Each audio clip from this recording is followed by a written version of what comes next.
नमस्कार दोस्तों, स्वागत है आप सभी का हमारे इस YouTube चैनल पर। दोस्तों, आज हम कक्षा 6 में विज्ञान के अध्याय 4 में पढ़ने जा रहे हैं वस्तुओं के समूह बनाना।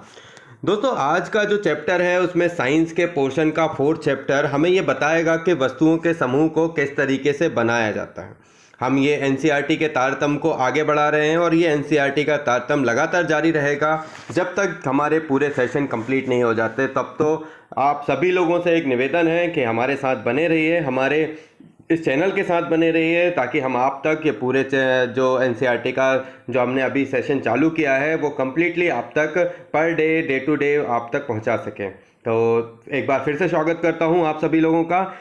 आइए शुरू करते हैं इस चैप्टर को। हमारे चारों ओर की वस्तुएं। हमने देखा है कि हमारे भोजन तथा वस्त्रों में बहुत अधिक विविधता है। हर स्थान पर किसी प्रकार की विविधता वाली अनेक वस्तुएं होती हैं। हम अपने चारों ओर कुर्सियां, बैलगाड़ियां, साइकिलें, खाना पकाने के बर्तन, पुस्तकें, वस्त्र, खिलौने, जल, पत्थर तथा अन्य बहुत सी वस्तुएं देखते हैं। इन सभी वस्तुओं की आकृतियां, रंग यानी कि वर्ण तथा गुण भिन्न भिन्न होते हैं। अपने चारों ओर देखिए तथा गोल आकृति की वस्तुएं पहचानिए। हमारी इस सूची में विभिन्न प्रकार की गेंद जैसे रबड़ की गेंद, फुटबॉल तथा कंचे सम्मिलित हो सकते हैं। यदि हम अपनी सूची में लगभग गोल वस्तुओं को भी सम्मिलित कर लें तो इससे सेब, संतरे और घड़े जैसी वस्तुओं को भी रखा जा सकता है। मान लीजिए हम ऐसी वस्तुओं पर ध्यान दें। ये हमारे चारों ओर की वस्तुएं हैं। ऐसी वस्तुओं पर ध्यान दे रहे हैं जिन्हें खाया जा सकता है। तब हम इस सूची में भी उन सभी मदों यानी वस्तुओं को सम्मिलित कर सकते हैं जिन्हें हमने अध्याय 1 की सारणियां 1.1, 1.2 तथा 1.3 में सूचीबद्ध किया था। यह भी हो सकता है कि जिन गोल वस्तुओं की सूची हमने अभी बनाई है उनमें से कुछ वस्तुएं इस समूह में भी सम्मिलित हों। ठीक है, मान लीजिए कि हम प्लास्टिक की बनी वस्तुओं का एक समूह बनाना चाहते हैं। बाल्टियां, लंच बॉक्स, खिलौने, जलपात्र, पाइप, नलियां तथा इस प्रकार की बहुत सी वस्तुओं को इस समूह में स्थान मिल सकता है। अतः वस्तुओं को समूह में उनकी आकृति तथा उन जिस पदार्थ के वे बने हैं के आधार पर बांटा है। हमने चारों ओर की वस्तुएं एक अथवा एक से अधिक पदार्थों से बनी होती हैं। ये पदार्थ कांच, धातुएं, प्लास्टिक, लकड़ी, रुई, कागज, पंख तथा मृदा हो सकते हैं। क्या आप पदार्थों के और अधिक उदाहरणों के विषय में विचार कर सकते हैं? आइए शुरू करते हैं क्रियाकलाप 1। आइए हम अपने चारों ओर से जितनी संभव हो सके उतनी वस्तुएं एकत्र करते हैं। हम में से प्रत्येक अपने घर से प्रतिदिन उपयोगी होने वाली एक वस्तु ला सकता है तथा कुछ वस्तुएं कक्षा के कमरे से अथवा विद्यालय के बाहर से एकत्र कर सकता है। हमारे इस संग्रह में हमारे पास क्या होगा? चाक, पेंसिल, नोटबुक, रबड़, डस्टर, हथौड़ा, कील, साबुन, पहिए का आरा इत्यादि, बेल्ट, माचिस की डब्बी, नमक एवं आलू। हम वस्तुओं की एक ऐसी सूची भी बना सकते हैं जिनके बारे में हम केवल सोच ही सकते हैं, कक्षा के कमरे में ला नहीं सकते। उदाहरण के लिए दीवार, वृक्ष, दरवाजे, ट्रैक्टर और सड़कें इत्यादि। इस संग्रह से उन सभी वस्तुओं को पृथक कीजिए जो कागज तथा लकड़ी से बनी है। इस प्रकार आप सभी वस्तुओं को 2 समूह में बांट सकते हैं। इनमें से एक समूह की सभी वस्तुएं कागज अथवा लकड़ी से बनी हैं तथा दूसरे समूह की वस्तुएं इन पदार्थों से नहीं बनी। इस प्रकार हम खाना पकाने के उपयोगी होने वाली वस्तुओं को पृथक कर सकते हैं। आइए हम कुछ और अधिक योजनाबद्ध होते हैं। एकत्र की गई सभी वस्तुओं को सारणी 4.1 में सूची बनाइए। प्रत्येक वस्तु जिन जिन पदार्थों से बनी है उसको पहचानने का प्रयास करिए। इतनी लंबी सारणी बनाना जिसमें जितनी वस्तुएं संभव हो इन सभी के बारे में सूचना एकत्र करके लिखना और कौतुक हो सकता है। एकत्र की गई वस्तुओं में से कुछ वस्तुओं के पदार्थों के बारे में पता लगाना कठिन कार्य प्रतीत हो सकता है। ऐसे प्रकरणों में पदार्थों की पहचान के लिए अपने मित्रों, शिक्षक तथा अभिभावकों से विचार विमर्श कीजिए। आइए 4.1 सारणी देखते हैं। वस्तुएं तथा पदार्थ जिनसे ये बनी हैं। वस्तुएं, पदार्थ जिनसे ये बनी हैं। प्लेट यानी थाली ये इस्पात से, कांच, प्लास्टिक या अन्य कोई वस्तु हो सकती है जिससे ये बनी है। पेन, प्लास्टिक अथवा धातु। इस तरीके से आप अपने आसपास के समस्त जो भी मटेरियल हैं आपके नॉलेज में, उन सभी को आप देखिए और उनकी एक लिस्ट बनाइए। इससे आपको पता चलेगा कि आपके एटमॉस्फेयर के आपके इर्द गिर्द कितनी वस्तुएं आपके जो हैं वो आप यूज़ करते हैं या पड़ी हुई हैं या फिर रखी हुई हैं। या इसके अलावा आप ये जान पाएंगे कि उनके मटेरियल क्या हैं और उनकी मटेरियल के बारे में समझ पाएंगे। क्या कि अब जैसे मान लीजिए आप प्रतिदिन खाना खाते हैं, जिस प्लेट में खाते हैं क्या उस प्लेट के मटेरियल के बारे में जानते हैं, या उस मटेरियल को किस तरीके से बनाया गया होगा उसके बारे में जानते हैं। ये एक सोचने का विषय है। क्या उस मटेरियल की कितनी लिमिट है, क्या वो मटेरियल किस समय बना और किस समय तक के लिए उपयोगी है, क्या वाकई ही इसकी समय अवधि हो सकती है, क्या ये वाकई ज़रूरी है कि ये प्लेटों का उपयोग खाने के अलावा और चीज़ों में नहीं किया जा सकता। बहुत से ऐसे तथ्य, ऐसे बहुत से क्वेश्चन हो सकते हैं जिनसे इन सभी चीज़ों को आगे सोचा जा सकता है, इन पर विचार किया जा सकता है। तो ये महज एक एग्जाम्पल था। इसके अलावा बहुत सारी वस्तुएं हैं जिनके पदार्थों के बारे में आप जान सकते हैं और उनके बारे में नई नई बातें संग्रह कर सकते हैं। वस्तुओं के समूह को हम आगे बढ़ाते हैं और क्रियाकलाप 2 में देखते हैं। सारणी 4.2 में कुछ सामान्य पदार्थों की सूची दी गई है। इसके अतिरिक्त अपनी जानकारी के और अधिक पदार्थ आप इस सारणी के कॉलम 1 में जोड़ सकते हैं। आप प्रयास करके अपनी जानकारियों की दैनिक उपयोग में आने वाली उन वस्तुओं के बारे में विचार कीजिए जो मुख्यतः इन्हीं पदार्थों से बनी हैं और उन्हें कॉलम नंबर 2 में सूचीबद्ध कीजिए। इन सब सारणियों से हमें क्या पता चलता है? हमने वस्तुओं को कई ढंग से समूहों में रखा। इसके पश्चात हमने यह पाया कि हमारे चारों ओर की वस्तुएं विभिन्न पदार्थों से बनी हैं। कई बार तो कोई वस्तु एक ही पदार्थ से बनी होती है, तो ऐसा भी होता है कि एक ही वस्तु कई पदार्थों से बनी हो सकती है और फिर एक ही पदार्थ के उपयोग से कई वस्तुएं बनाई जा सकती हैं। वाइस वर्सा की बात है।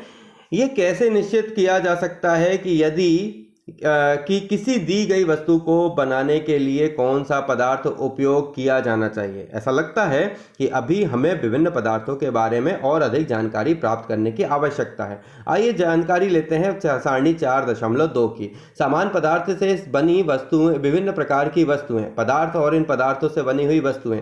समानता लकड़ी से कुर्सियां बनती हैं, मेज, हल, बैलगाड़ी और इसके पहिए इत्यादि कुछ भी बन सकता है। घर के फर्नीचर बनते हैं। जो बहुत सारी चीज़ें हैं जो लकड़ी से बन सकती हैं। अब इसके बाद आते हैं कागज़ से पुस्तक, नोटबुक, समाचार पत्र, खिलौने, कैलेंडर इत्यादि बनता है।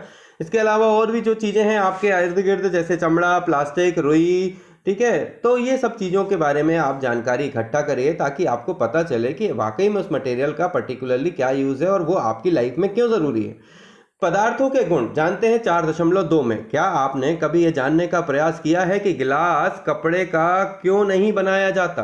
अध्याय 3 में कपड़ों के टुकड़ों के साथ जो प्रयोग किया गया था उसे याद कीजिए और यह ध्यान में रखिए कि हम गिलास का उपयोग सामान्यतः द्रवों को रखने के लिए करते हैं। इसलिए अब यदि हम कपड़े का गिलास बनाएं तो क्या हमारा यह कार्य काफी हास्यप्रद प्रतीत नहीं होगा? गिलास बनाने के लिए हमें कांच, प्लास्टिक, धातु अथवा कोई ऐसा पदार्थ चाहिए जो जल को रोक सकता हो। इसी प्रकार खाना पकाने वाले पात्र बनाने के लिए कागज का उपयोग करना भी कोई बुद्धिमानी का कार्य नहीं माना जाएगा। तब हम ये देखते हैं कि हमारे द्वारा किसी वस्तु को बनाने के लिए किसी पदार्थ का चयन किया जाना उस पदार्थ के गुण तथा उपयोग की जाने वाली वस्तु के प्रयोजन पर निर्भर करता है। अतः पदार्थों के वह सब गुण क्या हैं जो उसके उपयोग के लिए महत्वपूर्ण होते हैं। नीचे कुछ गुणों की विवेचना की गई है, आइए समझते हैं। दिखावट। पदार्थ प्रायः एक दूसरे से भिन्न दिखाई देते हैं। लकड़ी लोहे से बिल्कुल भिन्न दिखाई देती है। लोहा तांबे अथवा एल्यूमिनियम से भिन्न दिखाई देता है, परंतु फिर भी लोहे, तांबे और एल्यूमिनियम में कुछ विशेषताएं, समानताएं हो सकती हैं जो लकड़ी में नहीं पाई जाती। आइए जानते हैं क्रियाकलाप 3 के बारे में। विभिन्न पदार्थों गत्ता, लकड़ी, तांबे का तार, एल्यूमिनियम की शीट और चाक के छोटे छोटे टुकड़े एकत्र कीजिए। क्या इनमें से कोई चमकीली दिखाई पड़ती है? चमकीली पदार्थों का एक समूह में पृथक करिए। अब जैसे ही आपके शिक्षक प्रत्येक पदार्थ को 2 भागों में काटे, ताजे कटे पृष्ठों को ध्यान से देखिए। आपने क्या पाया? क्या इन पदार्थों में से कुछ के ताजे कटे पृष्ठ चमकीले हैं? इन वस्तुओं को भी चमकीले पदार्थों के समूह में सम्मिलित करिए। क्या आप अन्य पदार्थों में किसी प्रकार की कोई चमक अथवा ध्रुति देखते हैं? जैसे कि संभव हो सके किसी भी ढंग से इन्हें काटिए। ऐसा आप कक्षा में जितने भी पदार्थों के साथ कर सकते हैं। धातुओं के टुकड़ों को उनकी ध्रुति देखने के लिए काटना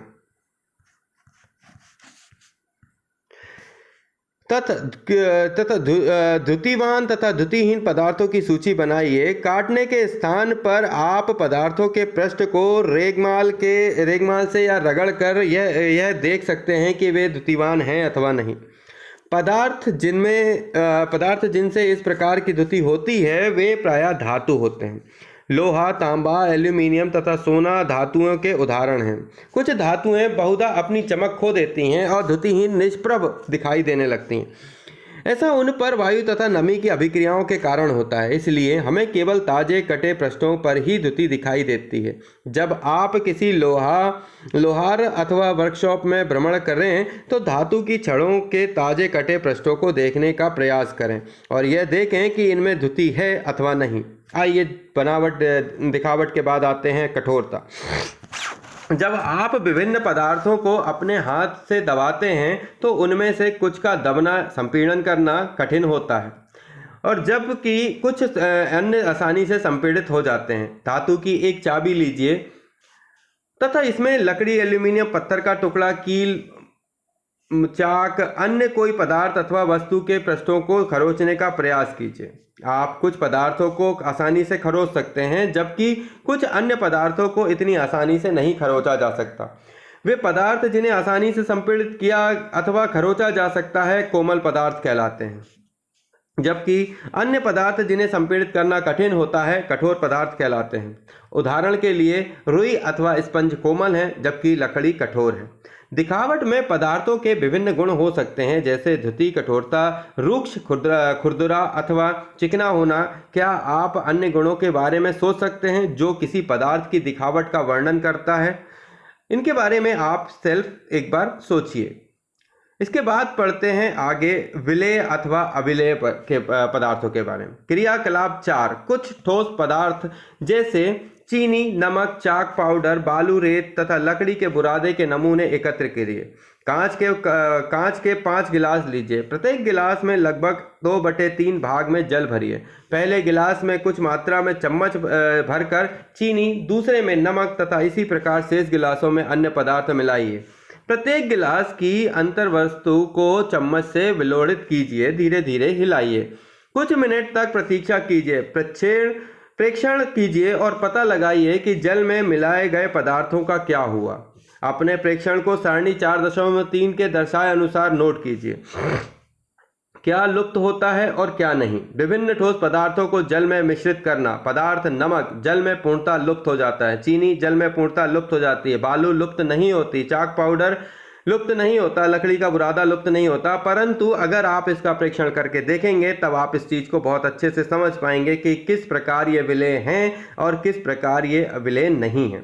आप ये पाएंगे कि कुछ पदार्थ जल में पूर्णतः लुप्त हो जाते हैं, अर्थात घुल जाते हैं, विलीन हो जाते हैं। हम ये कहते हैं कि पदार्थ जल में विलेय है। अन्य पदार्थ जल के साथ मिश्रित नहीं होते तथा काफ़ी समय तक गिलास में विलोड़ित करने पर भी ये जल में लुप्त नहीं होते, तो ये जल में अविलेय हैं। चूँकि जल बहुत से पदार्थों को विलीन कर सकता है, इसलिए हमारे शरीर के प्रकारों में इसकी एक महत्वपूर्ण भूमिका है। क्या द्रव भी जल में विलीन हो जाते हैं? आइए जानते हैं क्रियाकलाप 5 के बारे में। सिरका, नींबू का रस, सरसों का तेल तथा नारियल का तेल, मिट्टी का तेल तथा अन्य किसी द्रव के नमूने को एकत्र करिए। कांच का एक गिलास लीजिए, ऐसे आधा जल में भरिए। अब इसमें चम्मच भरकर कोई द्रव मिलाइए और भली भांति विलोड़ित करिए। इसे 5 मिनट के लिए छोड़ दीजिए। प्रेक्षण कीजिए कि क्या यह द्रव जल के साथ मिश्रित हो जाता है।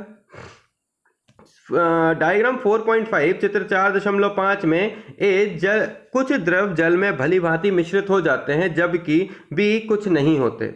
चित्र 4.5 जितने अधिक अन्य द्रव्य आपको उपलब्ध हो सकते हैं उन सभी के साथ इस प्रयोग को दोहराइए। अपने प्रेक्षणों को सारणी 4.4 में लिखिए। हम यह देखते हैं कि कुछ द्रव जल में पूर्णतः मिश्रित हो जाते हैं, कुछ अन्य द्रव जल में मिश्रित नहीं होते और कुछ समय तक ऐसे ही छोड़ देने पर अपनी पृथक परत बना लेते हैं।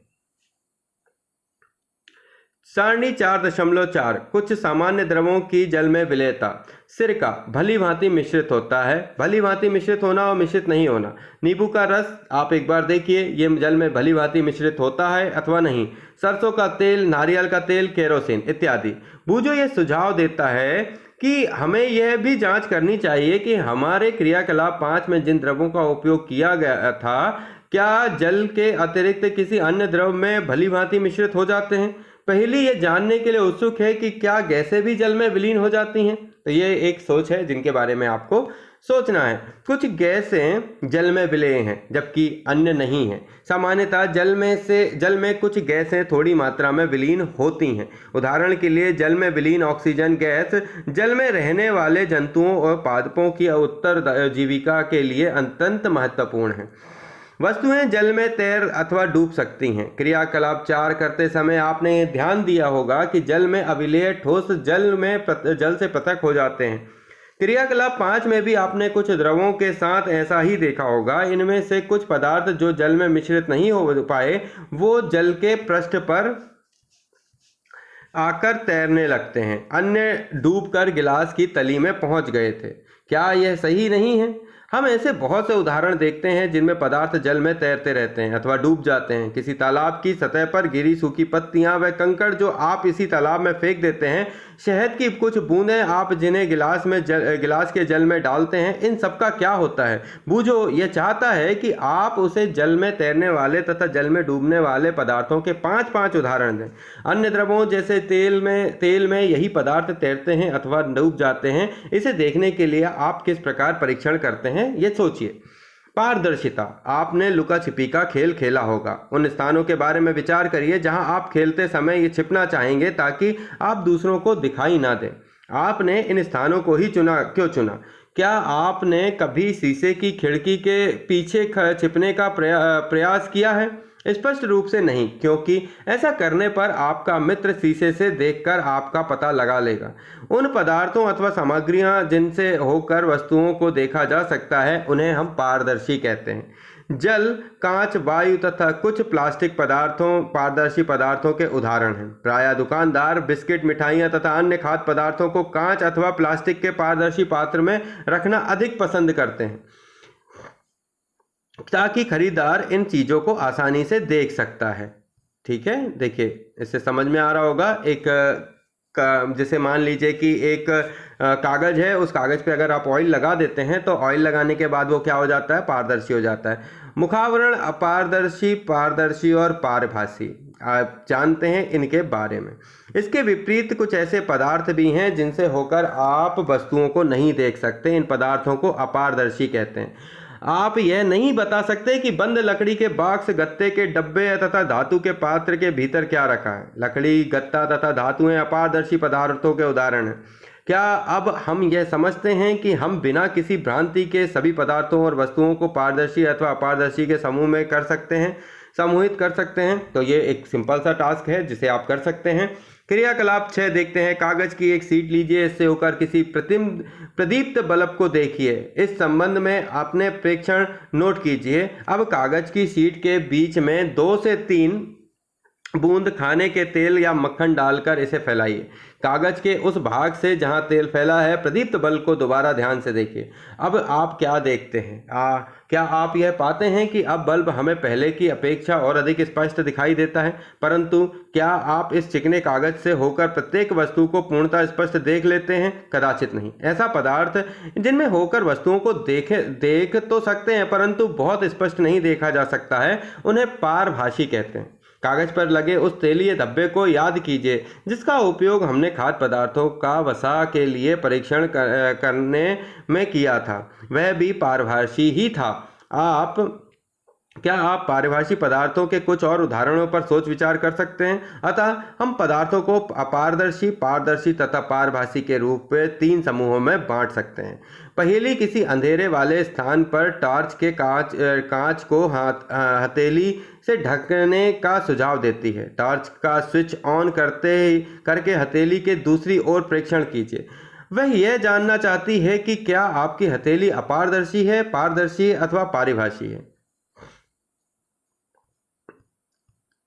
हमने यह सीख लिया है कि पदार्थों की अपनी भिन्न दिखावट होती है तथा इनके जल अथवा अन्य द्रवों में मिश्रित होने के ढंग भिन्न भिन्न होते हैं। वे जल में तैर अथवा डूब सकते हैं अथवा पारदर्शी, अपारदर्शी या पारभासी हो सकते हैं। पदार्थों के समूहन उनके गुणों में समानताओं तथा विभिन्नताओं के आधार पर किया जा सकता है। हमें पदार्थों के समूह में रखने की आवश्यकता क्यों पड़ती है? दैनिक जीवन में हम प्रायः पदार्थों को समूहन अपनी सुविधा के लिए करते हैं। घर में हम अपनी वस्तुओं का भंडारण सामान्यतः इस प्रकार करते हैं कि एक जैसी वस्तुएं एक साथ रखी हों। इस प्रकार की व्यवस्था द्वारा हम आसानी से उनका पता लगा सकते हैं। इसी प्रकार कोई पंसारी प्रायः सभी प्रकार के बिस्कुटों को अपनी दुकान में एक कोने में रखता है, सभी साबुनों को एक स्थान पर, जबकि अनाज तथा दालों का भंडारण किसी अन्य स्थान पर करता है। इस प्रकार के समूहन से लाभप्रद होने का एक दूसरा कारण भी है। पदार्थों को इस प्रकार समूहन में बांटकर उनके गुणों का अध्ययन तथा उनके गुणों में किन्हीं भी पैटर्नों का अवलोकन करना सुविधाजनक बन जाता है। इसके विषय में और अधिक अध्ययन हम उच्च कक्षाओं में करेंगे। प्रमुख शब्द: कठोरता, अविलय, द्युतिमय, चमकीला, पदार्थ, धातु, अपारदर्शी, रुक्ष, विलय, पारभासी और पारदर्शी। तो ये तो प्रमुख वर्ड थे। अगर हम इनके सारांश की बात करें तो आइए जानते हैं। हमारे चारों ओर की वस्तुएं अनेक प्रकार के पदार्थों से बनी हैं। पहली बात, राइट। किसी दिए गए पदार्थ का उपयोग बहुत सी वस्तुओं के निर्माण में किया जा सकता है। किसी वस्तु को केवल एक ही पदार्थ से भी बनाना संभव हो सकता है अथवा उसे विभिन्न प्रकार के पदार्थों में से भी बनाया जा सकता है। बात सही है। विभिन्न प्रकार के पदार्थों के गुण भिन्न भिन्न होते हैं। जी, कुछ पदार्थ दिखावट में चमकदार होते हैं जबकि अन्य नहीं होते। कुछ खुरदुरे होते हैं तो कुछ अन्य चमकीले। इस प्रकार कुछ पदार्थ स्पर्श करने पर कठोर लगते हैं तो कुछ अन्य कोमल लगते हैं। कुछ पदार्थ जल में विलेय होते हैं जबकि कुछ अविलेय होते हैं। कुछ पदार्थ जैसे कांच पारदर्शी होते हैं तथा कुछ अन्य लकड़ी और एवं धातुएं अपारदर्शी होते हैं और कुछ पदार्थ पारभासी होते हैं। पदार्थों के उनके गुणों में समानताओं, विभिन्नताओं के आधार पर समूह में बांटा जाता है। वस्तुओं को सुविधा तथा उनके गुणों के अध्ययन के लिए एक साथ समूहित किया जाता है। दोस्तों, इस पूरे चैप्टर में हमने जो पढ़ा उसका एक सारांश हमने आपको बताया। मेन जो इस चैप्टर का इंटेंशन था वो था वस्तुओं का समूह बनाना, वस्तुओं को जानना, उनकी प्रकृति के बारे में जानना, उनके मटेरियल के बारे में जानना, उनकी यूजेस के बारे में जानना इस चैप्टर का मेन उद्देश्य था। इस उद्देश्य में हमने जाना कि किसी भी मटेरियल का पारभासी, पारदर्शी या अपारदर्शी कैसा होता है। इसके अलावा हमने ये जाना यहाँ पर कि जो वस्तुएं हैं उनको किस क्रम में हम डेली यूज में यूज करते हैं और उनके बारे में अध्ययन किया। तो आज का ये चैप्टर हमारा समाप्त होता है। हम दूसरे चैप्टर में आएंगे कुछ नया लेकर। जब तक हमारे पास कुछ खास नया नहीं है, दीजिए इजाजत। जय हिंद, जय भारत। थैंक यू दोस्तों।